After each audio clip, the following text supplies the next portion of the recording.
হাদিস শরীফে এসেছে, উষ্ট্রের পৃষ্ঠে বসা আল্লাহর নবী, পেছনে বসেছেন হযরত যায়েদ বিন উসামা। কুরাইশের নেতারা পায়ে হাঁটতেছে, রাসূলুল্লাহ, হাদিস শরীফে এসেছে, উট যখন মক্কায় প্রবেশ করতেছিল রাসূলুল্লাহ বিনয়ে এত আল্লাহর দরবারে বিনীত হয়ে যাচ্ছিলেন, মাথা নিচু করে, মাথা কোন সময় উটের পিঠের উপরে বাড়ি খাচ্ছিল রাসূলের কপালের সাথে। মক্কার লোকগুলি, কাফেরেরা সব দৌড়াচ্ছে, দিক বিদিক দৌড়াচ্ছে। রাসূলুল্লাহ উষ্ট্র পৃষ্ঠে থেকে নামলেন, নজর পড়ল এক বৃদ্ধার দিকে। কতগুলি বোঝা মাথায় উঠায়, ঘাড়ে নেয়, পড়ে যায়।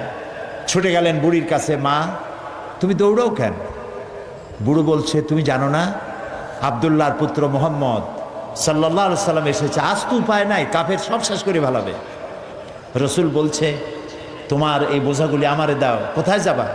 অমুক এলাকায়। চললেন বুড়ির সাথে, সেই জায়গা পর্যন্ত পৌঁছে তারপরে নামিয়ে দিলেন। বুড়ি বলল, কিছু পয়সা নাও। তিনি বললেন, না পয়সা নেব না। বুড়ি বলল, পয়সা নিবা না? তুমি কে? তুমি যে আমার মাল নিয়ে কেটে পড়ো না, এই তো আমার কপাল। এই দেশে মানুষ মানুষের উপকার করে বিনা পয়সায়, তুমি কে?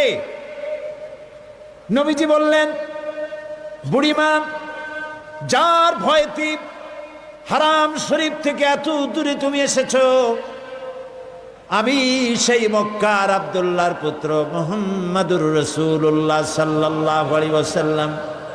বুড়ি বলে, আরে তোমার বিরুদ্ধে কাফের বেঈমানেরা, নেতারা এমন বাজে কথা বলেছে, কত বাজে কথা তোমার সম্পর্কে বলেছে। তুমি যে এত মহান, এত মহৎ, এত উদার, তা তো বুঝতে পারি নাই। আমি আর কাফেরে থাকতে চাই না, আমারে মুসলমান বানাও।